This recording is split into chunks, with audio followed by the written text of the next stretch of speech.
Mary DeLuca by the Prowler. On Halloween night, a group of friends decided to spend the evening at the cemetery. They had heard of the urban legend of Mary DeLuca on the internet and wanted to investigate. You see, the legend goes, back on Valentine's Day in 1988, a girl named Mary DeLuca, age 22, answered the door for her boyfriend, Robbie Stevens, who proceeded to hand her a dozen roses and a heart-shaped box of Russell Stover's chocolates when she did. It said her face lit up with excitement when she saw her boyfriend standing there. She grabbed the roses and the chocolates. She told him how much she loved them and him. But when she began to smell the roses, she felt a sharp pain in her stomach. Mary looked down and saw her boyfriend's hand hard pressed against her stomach, and he was holding something, a knife. She looked back up into his eyes in shock, completely confused at why the person she loved more than anything in this world was stabbing her. He then pulled the knife from her stomach and sunk it into her beating heart, a heart, they say, that only beat for him.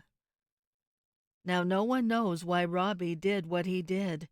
He claims he doesn't remember those few moments at the door with Mary, that when he came to, she was on the ground already dead, and he had no idea why or what had happened. There's also claims that he told police in the interrogation room everything that transpired in the doorway, and that the devil whispered in his ear for him to do it. Whatever the case, they say he escaped on Halloween night and visited her grave, bringing her roses on her favorite holiday. No one exactly knows what happened, but they say Robbie was found the next morning by the groundskeeper face down. It was believed that his insides were torn out and his heart removed, never to be found, and he had a rose stuffed down his throat. No one knows for certain what happened that night. It was officially reported that he did himself in, but if those other rumors are true, then there's no way he did it. The police are the only ones that know what happened to Robbie. Many believe Mary's ghost exacted revenge on her lover, and the police just covered up the irrational with something rational. So ever since then, teenagers have visited Mary's grave, trying to see her ghost, and there have been plenty of disappearances over the years as well. They say visiting her grave on Valentine's Day night is the best time to awaken her spirit. Others say Halloween night is the time, her favorite holiday, and the night she exacted revenge. In reality, any night is fine. Just bring some roses and dust off an old box of Russell Stover's, and you'll be set. So here we are, Halloween night, and the group of friends that consisted of Finn, Ralphie, Sarah, Angela, and Rosalie decided to spend their Halloween visiting Mary's grave. Sarah bought a dozen roses, and Ralphie said he would bring a heart-shaped box of Russell Stover's he saw collecting dust in his father's closet. It was very chilly that night. It was quiet when they met in front of the cemetery gates. All that could be heard was a hollow, eerie breeze and their faint whispers as they greeted each other.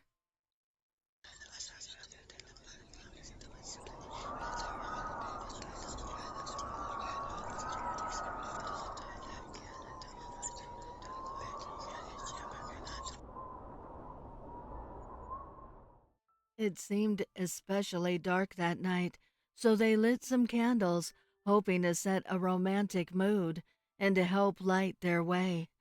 Angela seemed hesitant right off the bat, while Finn was leading the way, egging everybody on.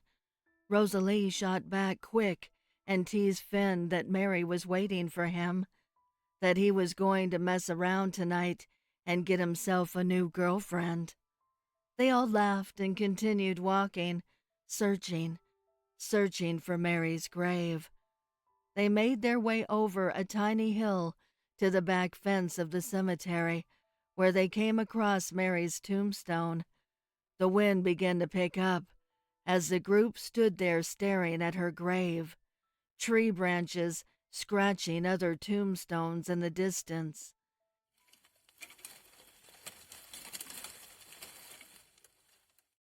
"Here she is!" Finn shouted.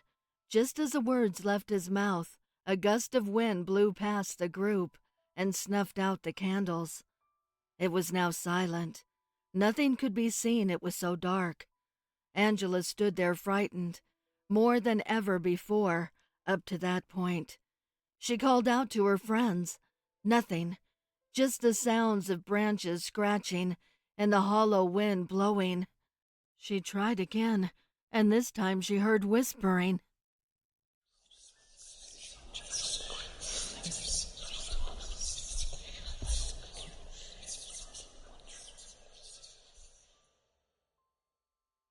It was all around her.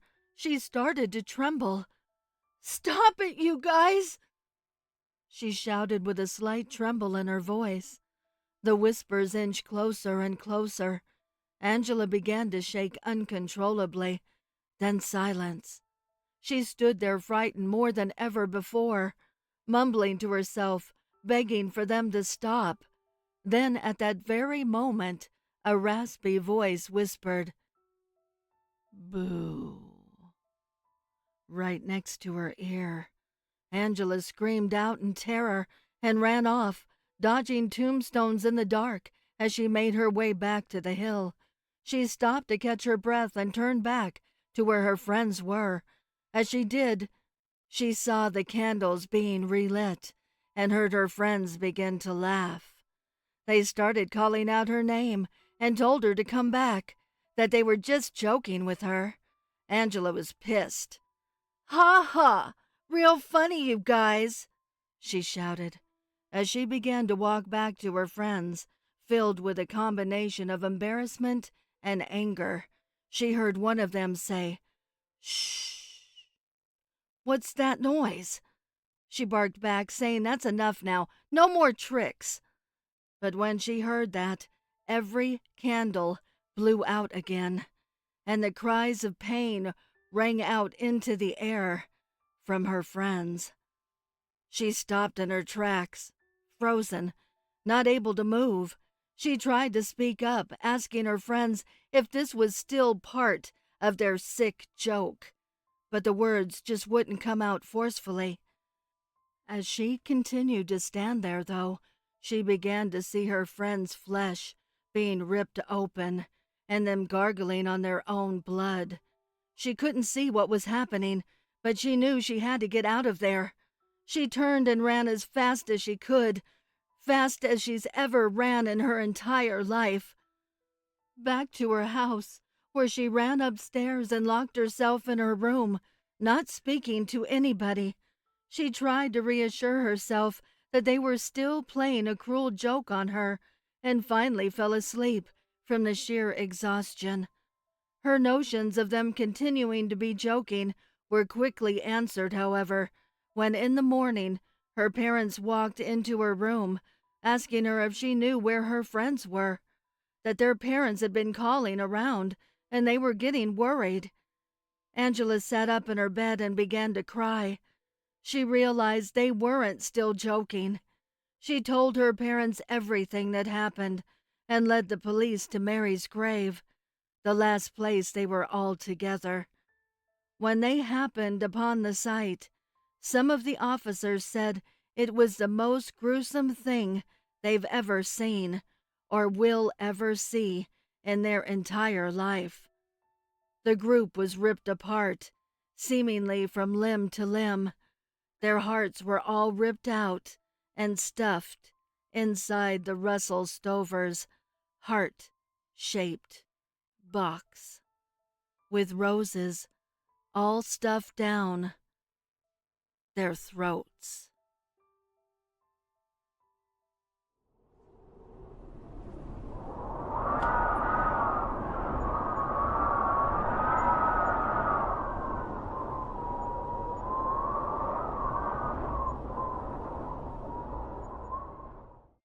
Spirits on Tap by TheButterMouse. To be clear, ghosts exist. Evidence piles up in all the corners of the earth. You must accept they are real. Therefore, I am moving the debate forward. Do not worry about if ghosts are real. Think about how to treat them. The big issue is fear. Ghosts have received nothing but anger and suspicion for hundreds of years. The physical form is alien to them now, so this abuse will bring out the worst. You have to tease them back to serenity. Make sure they feel welcome. In our pub, we leave a pint and a bowl of nuts on the table near the fireplace. The correct sigil is already scoured into the wood. When they first appear, we walk away and let them grow more solid. Even then, they can still freak people out. Once we had a customer scream at a translucent policeman. By the next morning, a new person will sit at the table. Perhaps they will be wearing a military uniform from a war long since concluded. Maybe they have a corset or a shawl covering their eyes.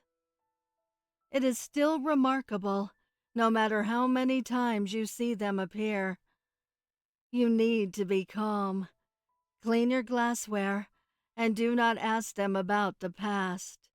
Ignore the way they eat their food, except you will never get rid of the smell of tobacco smoke. This is part of running a pub. This is curation. You must look after the ghosts like you look after the ancient beams of wood in the ceiling. We have a real pride in our establishment. To be frank, I care more about the ghosts than some of the patrons. The regulars are fine with them. But it is the haphazard drunks that are the problem. The groups of lads. They walk over and stare right through the ghosts. Try and interrogate the spirits for details of their life. Someone even waved his hands through a pale parson's sternum. Unbelievable. Most landlords get involved at this stage.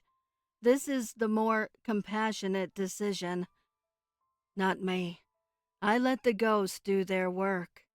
As I said, these are no longer physical beings. We could be the enemy. Those jaws can widen to an unbelievable angle. Their eyes pop and show no mercy. The regulars do not mind the screams. We clean up the blood, refill the pint, and pour the nuts. Our next guest will be along soon enough.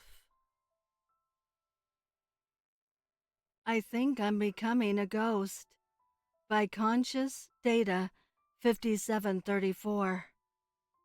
I don't know where to post this, but maybe someone here can help. I live alone in an old house that I inherited from my folks. My ex left me 2 years ago when I caught her cheating. I confronted her and she freaked out. Haven't seen her since. I work from home in IT. My only friend in the company was replaced with AI about a year ago. My interactions with my remaining coworkers are all through chats and emails. That's about the time I began noticing that nobody talks to me anymore. It didn't disturb me until I really started paying attention. All of my banking and bill payments are done online. Everything I need I buy on Amazon, except groceries, which I go to the store for because I like to see people. They never acknowledge me, though, even the cashiers who manage the self-checkout lanes. Sometimes I screw up scanning an item, and they come over, but they ignore me and just wave their card over the scanner. When I walk around my neighborhood, people on the street avoid eye contact. I used to talk to their dogs, but now they just bark at me. I pretended to be sick so I could talk to a doctor, but he said I didn't have to come in. He diagnosed me through the patient portal, and the meds show up on my doorstep once a month. The only phone calls I get are always just fake people with digital voices trying to sell me something. I asked a couple other Reddit forums, am I becoming a ghost? But it seems like only bots reply to my posts. ChatGPT told me that reality is subjective and mentioned something about solipsism, which I found disturbing. The only person I talk to is the clerk at the gas station, where I go late at night when I can't sleep. He's a little crazy, but it's just nice to have someone who actually acknowledges me. He talks about conspiracies and aliens and other weird shit mostly. I decided that he was the only person who could help me. I was afraid he'd think I was nuts, but I did it anyway. I asked, can you tell me anything about ghosts? He said, yeah, man. What do you want to know? I asked, have you ever seen one? He replied, all the time. Then, I shit you not, he winked at me. He wouldn't elaborate. I didn't know what he meant. It was upsetting. The worst part is that a few weeks ago, the clerk disappeared. Now some young kid works there, and he won't even look at me. I wish I knew what was going on. My boss sent me an email a couple days ago that said I'm going to be replaced by AI too. I literally have nothing left, and I'm really scared. Am I even effing real? Please help. A Room Without Hope by TheButterMouse. 6 months for murder. That was the headline. The top-end punishment for any crime lasted 2 seasons of the year. And with food thrown in as well. Basic entertainment. The news channels went nuts. Out by Christmas, ran the summer headlines. In terms of the basic setup of the room, the essentials are catered for. A single bed with decent duvet and pillow. A bathroom with shower and toilet, and an actual private door. A comfy armchair with reading material. They change the books and magazines every week. On day 1, I stroked the thick carpet and thought this was not such a bad result for a carjacker. Apart from the triple locks and steel bars on the windows, you might not even realize this was a cell. But the problem started from the moment I sat down. Despite the single bed, this is a room of multiple occupancy. She sneaks in from the corners of the room. Her hair is long and dark, her clothes white and flowing. They provide a contrast with the bright decor, which means you spot her immediately. She is so close to opaque. Her eyes are black pits that I cannot look at. Her teeth and mouth are so long. If her words are a human language, I do not speak it. Sometimes she huffs or smiles. I have not worked out a pattern for what reaction happens when. She never gets too close. Theoretically, I could ignore her and keep on reading. But come on. Imagine that, watching from the corner. Even though her lungs no longer exist, every ragged breath bubbles with the noise of stale well water. The prison meals are nutritious and well cooked. They are cardboard ashes in my mouth. The magazines are decent, and I get to pick my preferred interests from a list of 20. I cannot read more than one sentence. I wish I had read something about her before my incarceration, about long-haired ghosts in popular culture, what they mean, how to defeat them. But that chance has gone. It is day 37. I have 149 days to go. Those who visit the hangman have it easy. I dated a ghost. Unknown author. I've only ever told this to my mother, and even then, I left out details. So, I'm going to tell you the complete story without any refrain of detail. When I was about 6 years old, my parents and I moved to a small country town in Australia. We didn't have neighbors, so I had so much land to take my toys out to and play make-believe. Until one day the police and the local city council member said they needed permission to go to the far back of our property. After a few years, I found out that a boy who was quite mentally ill was killed there by local teenagers, and they used his body as a ramp for bike tricks most of the summer, until a woman was walking her dog and could smell his corpse. The news hit our town like a bombshell, and apparently it was covered up so quickly. Anyway, while growing up, before I knew all of this, I had, let's call it, an imaginary friend. His name was Jesse James, and he spoke with an Irish accent. He was fun to play with. We played with my toy trucks out back, and he and I even made sandcastles in the pit under the back stairs. As time went on, Jesse grew with me, though when I turned 11 he vanished, until he started coming into my dreams. And these dreams were vivid. It's like a whole dream was another day with just him and I. I never had to speak when he and I were playing as a kid. I just had to think it, and he would reply. I fell in love with him over time, but he wasn't real, so I laughed it off eventually. When I became a senior in high school, I got a boyfriend, and this made Jesse really angry. He would start cursing at me and telling me I was hurting him. But I took them as dreams, a figment of my imagination.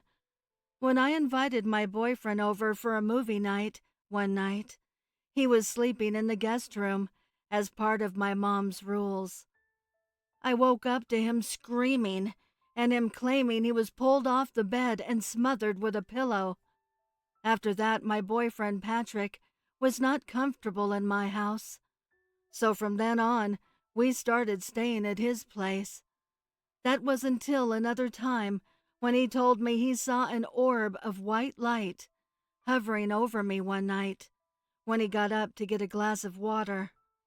On another occasion, my parents left me home alone for a few weeks while they went on a cruise to celebrate their wedding anniversary.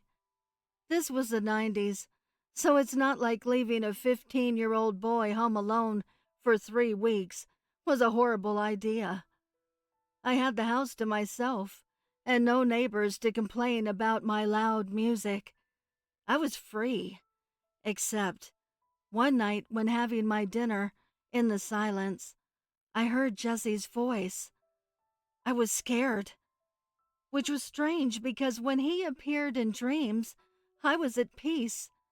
I called my best friend to catch 3 buses it would take to get to my house because I was scared. And being a great friend, she raced over within an hour. She and I checked every room, even though I knew what the voice was. I couldn't tell her it was my long-term invisible boyfriend. She'd think I was nuts. By graduation, my mother had made friends in the local town gardening club. One night we were invited over by one woman named Serene. She had a weird accent, and I couldn't point it out. Anyway, after dinner I started walking around her house. One thing stopped me. I shook in terror. On her mantel was a picture of Jesse James, my long-term imaginary friend. And when I asked her who it was, she almost cried. She told me it was her son Jesse, who was killed by local thugs on the back of Imble Road, which is right up the back of our property. My mother clicked and told her about the police raid on our property when I was little. Serene told me that Jesse would have been my age when he was killed, and that he had schizophrenia. I never told her about me knowing who he was. It would seem like I was insulting her. But that night, and I remember so vividly, it still makes me sad. Jesse came to me in a dream, one final time. He said, "I have to go now, but it was fun being your friend. I'll miss you, and hopefully one day I'll see you." I woke up and cried for hours. I'll never forget the feeling of losing someone I never truly knew. All I know is that this was no coincidence. I've since tried to contact him through forms of divination, as I'm now a pagan practitioner, but no such luck. I feel he's still here, just that I've lost the gift to see him. The Haunted Pillow by Captain Cameltoe. During Alex's recent hospitalization, he fell in love with his hospital pillow. Naturally, when he was discharged, he liberated it and took it home. He had been sleeping on it for a couple of weeks without issue when one day he told his best friend Sean about it over lunch. "Oh my God, you have to get rid of that thing," said Sean. "Why would I do that?" Alex asked. "You have no idea how many people may have died on that thing. It's probably haunted." Alex laughed it off and headed home. Later that night, as he lay in bed, his mind wouldn't let go of the thought. What if it was haunted? What would a haunted pillow do? As he drifted off to sleep, he thought he could hear several faint voices crying out in despair.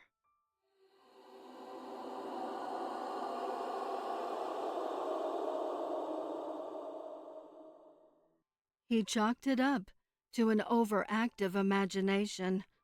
The next night, Alex had a terrifying dream that, try as he might, he couldn't breathe.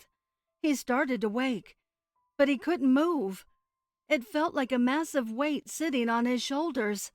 Finally, he woke up and realized he was face down in his pillow. Weird. I'm not a stomach sleeper, thought Alex. The experience was less disturbing after coffee. As the day went on, he put the whole thing out of his mind. He didn't give it another thought until he got home. He showered and went to bed and fell asleep for the last time. As he drifted off to sleep, he could hear the cries again. It was at that point that he realized his screams were among them.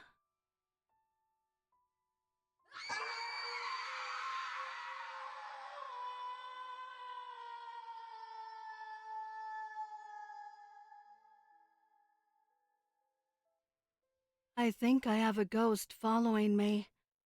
Unknown author. You probably think I sound crazy. Everyone thinks I sound crazy. But tonight was the final straw. I know something is following me, and it isn't something in this realm. My mom always told me The more that I watch those damn scary shows, the more that I'll open myself up to the devil. I can still hear her voice in my head nagging about it every time I turn on something scary to watch. Let me give you some backstory so this can make more sense. I love the paranormal and all things scary. I always have. I'm not sure what started my love for this genre, but once I learned about what ghosts were, I was fascinated. I started going to my elementary school's library and would hop on those ancient desktops that had to be older than I was and search up any books that had to do with ghosts. I had to have read the entire selection by the time I was ready to start middle school. My mom wasn't the hugest fan of my new obsession.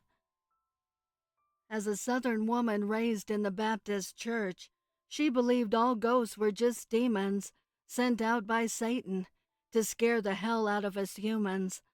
I never believed in all that hellfire and brimstone talk, but I did believe in some kind of afterlife because, well, I really wanted to believe there was more to life than what was already known. I never actually considered what would happen if I actually encountered one. It all started when I was 12 and my family moved into a new house. Well, the house was far from new, but my definition of moving in, it was new to us. Built in the 1980s, the house had all the original woodwork, floors, doorknobs. Pretty much nothing had ever been renovated except the kitchen, which had new appliances that matched the 2010s. It was technically one story, with stairs that led to a huge bonus room that was a span about half the house. And on the other end of the hall was a door that led to the attic. You read that right. We had a door for the attic, and not some shut-off hatch in the ceiling. It was nightmare fuel for any child who saw it. But surprisingly, it doesn't play a part in the story, just a really odd build. My sister and I were elated that we could share the huge bonus room upstairs, tucked away from the rest of the house. Soon after we had settled in, though, that's when the activities started. My mother was always a stickler for two things, and she still is to this day. Every Sunday, the entire family goes to church, and whenever we leave a room, we turn the light off. I was a very forgetful child, lost in my own world, so I broke that second rule very often. And after getting chewed out by her more times than I can count, which is honestly a horror story of its own, my subconscious started to turn off the lights without me even having to actively think about it. This is how I knew something paranormal was happening. It was a Sunday morning, and my sister and I were headed down the stairs to leave for church. My sister had forgotten to turn the lamp next to her bed off, so she quickly ran over, shut it off, and then we went on our merry way. Once we came back from church, my dad pulled the car into the driveway, which gave the whole family a clear view of the window from the bonus room upstairs, and we could see that the lamp had been left on. My mother lit into us for being ditzy enough to not turn it off, and I remember my sister and I looking at each other confused, knowing that no light had been left on. After that incident, nothing big happened, until I went to go take a shower one night. In the middle of it, the bathroom light turned off. I remember I didn't feel any fear. I just opened the curtain, took 2 steps to flip the switch, and continued my shower as normal. I can't say why I didn't feel scared. It was just one of those feelings where you knew you weren't in any danger. Little did I know, I would be dealing with whatever this is almost a decade later. The bathroom light incident happened a couple more times, turning off in the middle of me cleaning myself, until I politely asked it to stop. I remember reading about setting boundaries with spirits in one of the many books I had checked out, and felt proud that it had actually worked. If we fast forward about 2 years, I was now 14 and hated sharing a room with my sister. I wanted my own room and privacy, as does every teenage girl. So my parents transformed the office they used downstairs into a bedroom for me. This is where the paranormal entity, or spirit, or whatever you want to call it, started to mess with me. Something lived in that room, something dark. Years later, my father admitted he always felt a dark presence when he was working in the office. He just didn't want to scare me and thought he was protecting me by not telling me. I was going through a rebellious phase and wanted the walls to be painted black. But my very Southern and Christian mother refused, probably because she was convinced I'd become the next Marilyn Manson or something. So we settled for a navy blue. The dark walls mixed with the fact that a line of trees blocked my view of the window made it so that my room was very dark, with dark oak floors as well. At first I was okay with that. I was hardly in my room anyways, usually sitting in the living room watching some form of ghost show, whether it was Ghost Hunters or Ghost Adventures. Soon enough, however, and I had an entirely different reason why I avoided my room. I felt the presence in my room and had tried to block it out, but that did nothing. I started having the most gruesome nightmares that any child my age could have. I'm talking like babies being thrown into an oven and burned kind of nightmare. I told my mom because I wasn't getting any sleep, and she blamed it all on the scary shows that I watched, and my father agreed. My sister never cared about the paranormal, so she had no interest in what I had to say. After my experiences were getting blown off, that is when my stuff started to go missing. First it was small things, like hairbands or pencils, and then it moved on to jewelry and clothes. The catch was that it would almost always appear about a day or two later, in the most obvious spot ever, somewhere that I couldn't have missed it, when I would tear my room apart looking for it. After a couple of years, my family moved out of the house, and my experiences stopped for a while.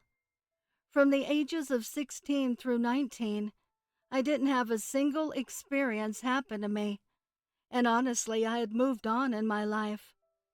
I went to college, made friends, and didn't think anything of what had happened. But then a year ago, it showed me it was back. My family had moved yet again while I was away at college.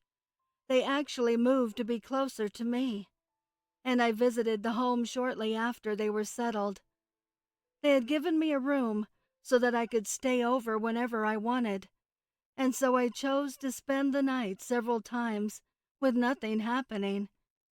Then one night, I'm saying my goodbyes to my family, as I had just spent the day with them, but had to head back to my dorm because I had early classes in the morning. My dad had to drive me back, as my family was a little on the poor side, and we couldn't afford a car for me yet.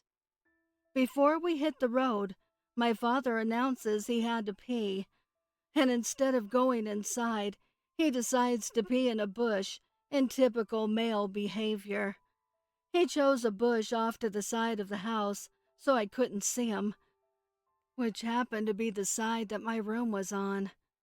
When he returns to the car, he tells me that I had accidentally left my light on, and my heart instantly stopped. I knew exactly what that meant. After all those years of being berated by my mother, I made sure I always turned off every light. It wasn't me who had messed with the light. It was the ghost from the house telling me hello. The car ride back to my dorm was pretty silent, as my mind was racing with a million thoughts. I thought I was done with the paranormal, and here it was laughing in my face, telling me it had followed me through several moves. Once after that, it showed itself to me in my dorm room. I was on my laptop, the same one I'm using to tell you this story, and I was watching a video for homework. The video ended and the screen went black, and that's when I saw a black figure standing behind me. I jumped so high I swear I also hit the roof. I called my roommate crying and ran out of the room, refusing to enter until she came back from class. After that, there were no noticeable encounters until tonight. It has been almost exactly 1 year since I saw that black figure behind me. It's a Sunday today, one of those lazy Sundays because the weather is so nice, you want to relax. I had gotten dressed up and went out with friends, casually day drinking because what else do college students do when they're bored? We came back to my dorm because I don't have a roommate, and drank more. I lent a friend one of my only cups, and when I was cleaning up earlier, after sobering up, I discovered I couldn't find it. I shot him a text, assuming he took it in his drunken stupor, but he told me he left it on the floor. I shrugged it off, thinking he just forgot and he took it. I chose to unwind by watching American Horror Story, one of my all-time favorite shows. I remember one of my necklaces, a thin metal chain choker, being a little too tight, but honestly I was too lazy to fix it. About an hour ago, I went to get ready for bed, and as I was taking my necklaces off, I noticed the metal choker was gone. I was panicking and starting to look around, thinking maybe it fell off while drinking hours before, when I stopped suddenly. I remembered how it was sitting too tight on my neck about an hour ago. How does a necklace go from being too tight to disappearing? As I'm sitting here, I still can't answer this. I found it on my bed after ripping my room apart, sitting perfectly next to my phone. Whatever ghost has been taunting me all these years, moving my stuff, is back. But I'm terrified that it's escalating. It moved a necklace off my neck without me knowing. I'm beyond scared of knowing what will happen next. Coincidentally, I was watching a scary show, too. Maybe my mother is right. Maybe I should lay off the scary shows.